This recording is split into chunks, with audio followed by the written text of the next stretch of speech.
Friends, आपका स्वागत है हमारे यूट्यूब चैनल पे जिसका नाम है रिकॉल नॉलेज, जो आपकी नॉलेज को रिकॉल कर देगी। डीपी मुखर्जी आज का टॉपिक है। और किसी फ्रेंड ने मुझे मैसेज किया है कि आपने जीआईसी का पूरा कॉपी कर दिया गया है, घटना चक्र का पूरा जीआईसी वाला कॉपी कर दिया है। तो बहुत इंपॉर्टेंट क्वेश्चन थे। जीआईसी घटना चक्र की बुक्स अभी सभी के पास नहीं है, इसलिए जिसके पास वो बुक नहीं है वो पढ़ सकते हैं। और अगर आप शोध बेस लेवल से पढ़ना चाहते हैं तो मैं वो भी कर सकती हूँ। अगर आपको बेस लेवल से सारी वीडियो चाहिए तो जिस तरह से ये डीपी मुखर्जी की डाउन टू अर्थ इसमें क्वेश्चन है, एकदम शुरू से लेकर अंत तक हर पुस्तक की क्या एक्सप्लेन है, हर पुस्तक में क्या कहा गया है, वो भी मैं आपको उस तरह की वीडियो भी बना सकती हूँ। पर उसमें अब आपके लिए इतना समय नहीं है। इसके बाद की जो विज्ञप्ति आएगी, अगर इसमें नहीं होता है तो मेरा यह संकल्प है कि इसके बाद की जो विज्ञप्ति आएगी मैं उसको छोड़ूंगी नहीं।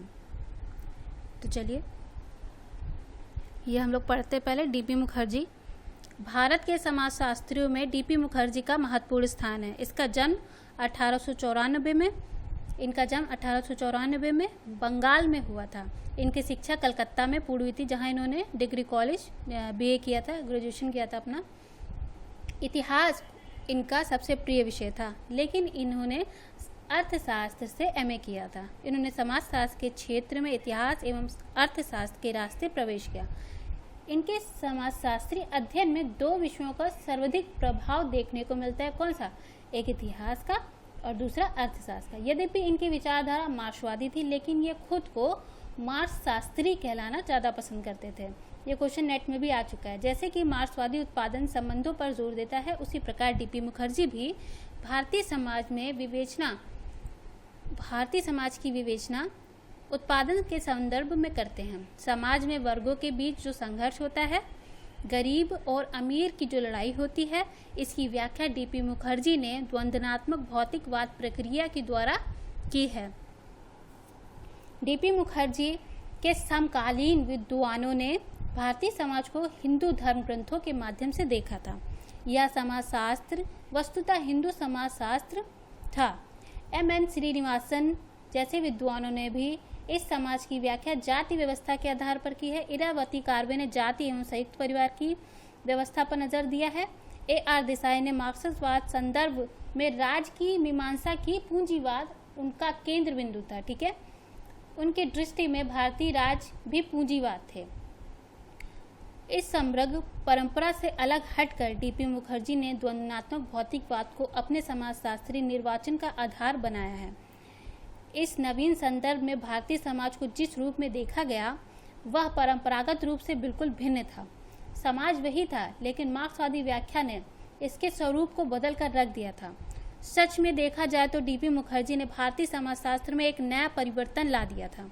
उन्होंने तत्कालीन प्रगति की अवधारणा को अस्वीकार कर दिया। तत्कालीन यानी तुरंत प्रगति की अवधारणा को अस्वीकार कर गया था। वे अनुभाविकता को सामाजिक अनुसंधान की विधि के रूप में उपयोग नहीं मानते थे। अनुसंधान में वो अनुभाविक सामाजिक विधि को उपयुक्त नहीं मानते थे। वे जन कल्याण के लिए मानववाद को अपना एक सूत्री संदर्भ मानते थे। डीपी मुखर्जी संश्लिष्टवाद थे, यानी जोड़ के चलना समन्वयात्मक थे। वे यह मानकर चलते थे कि हम अपनी परंपराओं को छोड़ नहीं सकते, लेकिन भारत में आधुनिकता, पश्चिमीकरण और औद्योगिकीकरण का जो दौर चल रहा है, उससे अपना मुंह भी नहीं मोड़ सकते। इस परिवर्तन के पर्यावरण में मूल्यों की भूमिका बहुत बड़ी है। डीपी मुखर्जी ने प्रगति को आधुनिकता के साथ जोड़ा। और इन्होंने उद्विकास की आलोचना की। ये उद्विकास के साथ नहीं थी, प्रगति के साथ थे। उद्विकास का जन्म होता है, पर प्रगति हमेशा अच्छी दिशा में बढ़ती है। दूसरे शब्दों में प्रगति ही आधुनिकता है। प्रगति में मूल्यों का संतुलन होता है। यह किसने कहा प्रगति में मूल्यों का संतुलन होता है? तो डीपी मुखर्जी इसका सही उत्तर होगा, कथन में आता है ये। और मूल्यों की बराबरी करना ही आधुनिकीकरण है। सांस्कृतिक विविधता के संदर्भ में डीपी मुखर्जी का मत है कि भारतीय संस्कृति का इतिहास सांस्कृतिक समन्वय का इतिहास है। भारत की मौखिक सांस्कृतिक उपनिषदों में वर्णित सिद्धांतों पर आधारित है, इसलिए इनमें सभी क्रियाएं मनुष्य को मोक्ष प्राप्ति के लिए प्रेरित करती हैं। रहस्यवादी परिप्रेक्ष्य को मुखर्जी ने भारतीय संस्कृति का मौलिक परिप्रेक्ष्य स्वीकार किया है। स्मरण रखने योग्य बात यह है कि घुटी प्रसाद मुखर्जी समाजशास्त्र के क्षेत्र में डीपी मुखर्जी के नाम से जाने जाते हैं। डीपी मुखर्जी के समाजशास्त्र में इतिहास और अर्थशास्त्र का प्रभाव देखने को मिलता है। डीपी मुखर्जी की विचारधारा मार्क्सवादी थी। वे स्वयं को मार्क्सवादी न कहकर मार्क्सशास्त्री कहलाते थे। जिस प्रकार मार्क्सवादी उत्पादन का संबंध पर बल देते थे, उसी प्रकार डीपी मुखर्जी ने भारतीय समाज की विवेचना उत्पादन के संदर्भ में की है। डीपी मुखर्जी का जन्म तत्कालीन बंगाल में 1849 में हुआ था। डीपी मुखर्जी कलकत्ता विश्वविद्यालय से अर्थशास्त्र में एमए करने के बाद 1924 में लखनऊ आए थे। कब आए थे? 1924 में लखनऊ आए थे। और इनको बुलाया किसने था? आर.के. मुखर्जी ने बुलाया था, राधाकमल मुखर्जी ने बुलाया था। आत्रेय ब्राह्मण ग्रंथों के प्रसिद्ध सूत्र चैवर्ती, जिसका अर्थ है आगे बढ़ो से डीपी मुखर्जी अत्यधिक प्रभावित थे। Personality and the social sciences basic concept, modern Indian culture, problem of Indian youth, news and counter news आदि डीपी मुखर्जी की प्रमुख पुस्तकें। D.N. मदान ने डीपी मुखर्जी पर टिप्पणी करते हुए पाथवेज में लिखा कि मुखर्जी वेदांत, पश्चिमी उदारवाद और मार्क्सवाद का समन्वय करना चाहते थे। डीपी मुखर्जी स्पष्ट रूप से प्रत्यक्षवाद के विरोधी थे। डीपी मुखर्जी परंपराओं और आधुनिकता को मार्क्सवाद विचारधारा के साथ जोड़ते थे। विभिन्न प्रकार की संस्कृतियों का भारत समाज में सह अस्तित्व ही सांस्कृतिक बहुलवाद कहलाता है। विभिन्न प्रकार की संस्कृतियों का भारतीय समाज में सह अस्तित्व ही सांस्कृतिक बहुलवाद कहलाता है। अब आपको एग्जामिनर इंटरव्यू में ये पूछ सकता है कि वर्तमान में जो भारत में संस्कृति चल रही है वो कैसी चल रही है? तो भारतीय समाज में सह अस्तित्व मतलब अपना अपना अस्तित्व रखने वाले, उनको अस्तित्व कैसे देता है? उनको अपने अपने सरकार द्वारा जो उनको अपने हक प्राप्त होते हैं, संरक्षण प्राप्त होता है, तभी उनको अस्तित्व प्राप्त होता है। बिना संरक्षण के उनको अस्तित्व प्राप्त नहीं होगा जब तक उनको कानूनन कोई संरक्षण नहीं दिया जाता है। इसी को सांस्कृतिक बहुलवाद कहते हैं और भारत में यही वर्तमान में है। डीपी मुखर्जी ने कहा कि भारतीय इतिहास का तात्पर्य भारतीय संस्कृति से यानी हिंदू संस्कृति से। परंपरा सामाजिक एवं सांस्कृतिक होती है। परंपरा कैसी होती है? सामाजिक एवं सांस्कृतिक होती है। फ्रैंकलिन गिडेंस ने परंपरा को तीन प्रकार के भागों में बांटा था, प्राथमिक, द्वितीयक और तृतीयक। सन 1942 में डीपी मुखर्जी की पुस्तक मॉडर्न इंडियन कल्चर प्रकाशित हुई थी। इस पुस्तक का संशोधित संस्करण 1947 में प्रकाशित हुआ था। डीपी मुखर्जी आधुनिक भारतीय संस्कृति को ऐतिहासिक प्रक्रिया के रूप में लेते थे। डीपी मुखर्जी आधुनिक भारतीय संस्कृति को ऐतिहासिक प्रक्रिया के रूप में लेते थे। डीपी मुखर्जी आधुनिक भारतीय संस्कृति की चर्चा हिंदू और मुसलमान के संश्लेषण की बात करते हैं। डीपी मुखर्जी ने उद्विकास की धारणा को अस्वीकार किया। डीपी मुखर्जी आधुनिकता के अर्थ को स्पष्ट करते हुए कि प्रगति वास्तुतः आधुनिकता है। इन्होंने उद्विकास को अस्वीकार किया और बोला प्रगति वस्तुतः आधुनिकता है।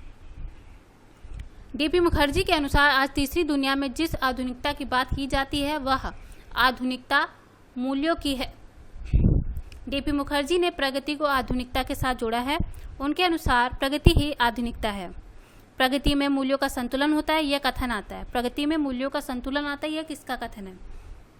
तो जब मूल्यों की बात आती है तो हम लोग राधाकमल मुखर्जी भी लगा सकते हैं, लेकिन हमें क्या करना है? हमें प्रगति को ध्यान में रखना है। प्रगति की बात राधाकमल मुखर्जी ने नहीं की है, प्रगति की बात डीपी मुखर्जी ने की है। ठीक, और इन मूल्यों की बराबरी करना ही आधुनिकीकरण है। आधुनिकीकरण की बात भी डीपी मुखर्जी करते हैं। डीपी मुखर्जी के समाजशास्त्र में किस विषय का प्रभाव अधिक है? अर्थशास्त्र और इतिहास। डीपी मुखर्जी का जन्म बंगाल में 1849 में हुआ था। डीपी मुखर्जी मार्क्सवादी थे। डीपी मुखर्जी स्वयं को मार्क्सवादी ना करके मार्क्सशास्त्री कहलाते थे। समाज के वर्गों के बीच में जो संघर्ष होता है, गरीब और अमीर की जो लड़ाई होती है, उसकी व्याख्या मुखर्जी ने किस प्रक्रिया के द्वारा किया? द्वंद्वात्मक भौतिकवाद। डीपी मुखर्जी की आरंभ में किस विषय पर रुचि थी? इतिहास पे उनकी रुचि थी, पर उन्होंने अर्थशास्त्र से अपनी पढ़ाई की थी एमए तक। मुखर्जी का जन्म किस प्रदेश में हुआ था? बंगाल में हुआ था।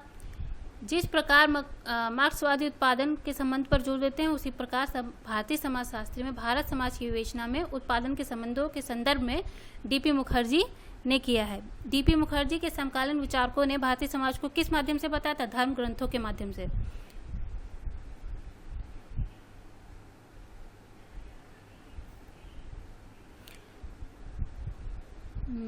एमएन निवासी ने भारतीय समाज को किस व्यवस्था पर बताया था? जाति व्यवस्था पर बताया था। इरावती कार्वे ने निम्न में से किसको हिंदू व्यवस्था के नजरिए से देखा था? तो जाति और संयुक्त परिवार के नजरिए से देखा था। ए.आर. देसाई ने मार्क्सवादी नजरिए से देखा था। ए.आर. देसाई ने समाजशास्त्री अध्ययन का केंद्र बिंदु पूंजीवाद था। इन्होंने कहा भारत के राज्य भी पूंजीवाद थे। टीपी मुखर्जी ने अपने समाजशास्त्री निर्वचन का आधार बनाया था द्वंद्वात्मक भौतिकवाद को। डीपी मुखर्जी निम्न में से किसको सामाजिक अनुसंधान की विधि के रूप में उपयोगी नहीं मानते थे? अनुभाविकता को उपयोगी नहीं मानते थे। निम्न में से कौन सा भारतीय समाजशास्त्री था जो भारतीय परंपरा को आधुनिकता के साथ जोड़ना चाहता था? DP Mukherjee. DP Mukherjee MA किस विश्वविद्यालय से किए थे? कलकत्ता विश्वविद्यालय से किए थे। डीपी मुखर्जी किस विषय से एमए उत्तीर्ण किए थे? अर्थशास्त्र से। डीपी मुखर्जी किस वर्ष कलकत्ता विश्वविद्यालय से लखनऊ विश्वविद्यालय गए थे? तो 1924 में गए थे। किस समाजशास्त्री ने डीपी मुखर्जी को लखनऊ विश्वविद्यालय आने की सलाह दी? आकरे मुखर्जी ने। डीपी मुखर्जी की लखनऊ विश्वविद्यालय में सर्वप्रथम किस विषय के प्रोफेसर पर नियुक्त किए गए थे? अर्थशास्त्र। बम्बई विश्वविद्यालय ने किस वर्ष समाजशास्त्र की विषय की शुरुआत की थी? 1919 में। जबकि 1914 में यह लखनऊ विश्वविद्यालय में जबकि 1914 में यह अर्थशास्त्र के साथ पढ़ाने जाने लगा था। लखनऊ विश्वविद्यालय में किस वर्ष समाजशास्त्र विषय को चलाया गया था? 1920। प्रारंभ में लखनऊ विश्वविद्यालय में लखनऊ को स्वतंत्र विषय के रूप में नहीं, अर्थशास्त्र के साथ चलाया गया था। लखनऊ विश्वविद्यालय में सांस्कृतिक मानव शास्त्र की शुरुआत किस वर्ष की थी? 1928 में की थी और मजूमदार ने की थी। लखनऊ विश्वविद्यालय में सांस्कृतिक मानव शास्त्र की शुरुआत कब की गई थी? किसने की थी? और D.N. मजूमदार ने की थी। 1928 में की थी। लखनऊ विश्वविद्यालय के सांस्कृतिक मानव शास्त्र विभाग की डीपी मुखर्जी की नियुक्ति किस वर्ष थी? 1928। निम्न में से किस विचारक का मत है कि समाजशास्त्र को अपने आप को किसी लोह के पिंजरे में बंद नहीं रखना चाहिए, उनसे नई दिशा को खंगालना चाहिए? डीपी मुखर्जी का यह है। चैवर्ती का तात्पर्य है आगे बढ़ो, इससे प्रभावित थे डीपी मुखर्जी। निम्न में से कौन से भारतीय समाजशास्त्री मार्क्सवादी से प्रभावित थे? डीपी मुखर्जी और ए.आर. देसाई भी थे। निम्न में से कौन कार्ल मार्क्स का सहयोगी था? हिगल। निम्न में से किस विद्वान ने कहा कि समाज में परिवर्तन विचारों के कारण आता है?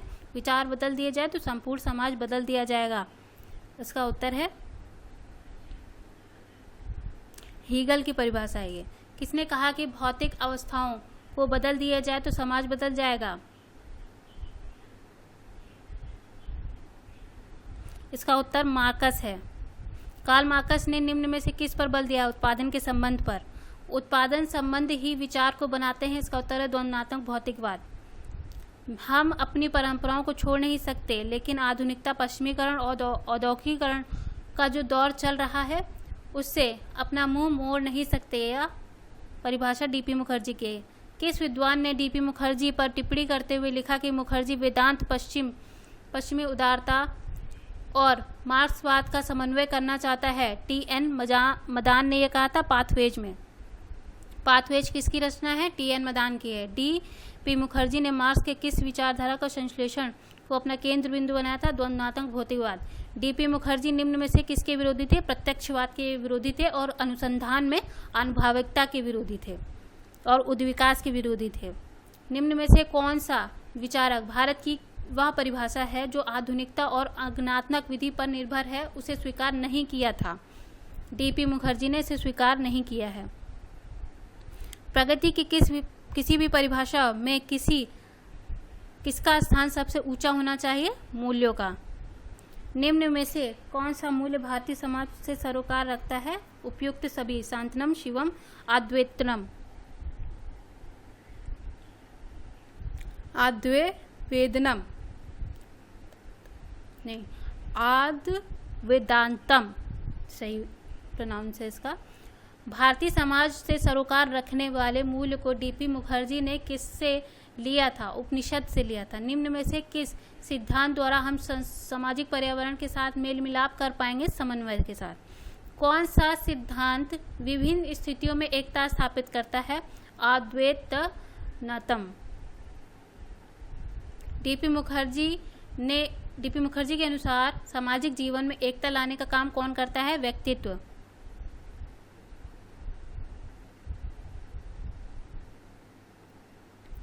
निम्न में डीपी मुखर्जी के अनुसार शांतनम, शिवम, अद्वैत नाम ऐसे मूल्य हैं जिसे किसी प्रक्रिया पर लागू किया जा सकता है? औद्योगिकीकरण और ऐतिहासिक। डीपी मुखर्जी द्वारा निर्धारित मूल्यों के आलोचक इसे किस पर लागू नहीं करते? उपयुक्त सभी पर लागू नहीं करते। डीपी मुखर्जी निम्न में से किसको वेदांत का आधार मानते हैं? संलिष्टतावाद को। भारतीय समाज निम्न में से किसके समन्वय का इतिहास रहा है? संस्कृति के समन्वय का इतिहास रहा है। डीपी मुखर्जी मार्क्सवाद के समर्थक थे, लेकिन वे मार्क्स के किस विचारधारा से असहमत जताते थे? वर्ग संघर्ष से। निम्न में से कौन सी कृति डीपी मुखर्जी की प्रथम कृति है? Personality and the social sciences.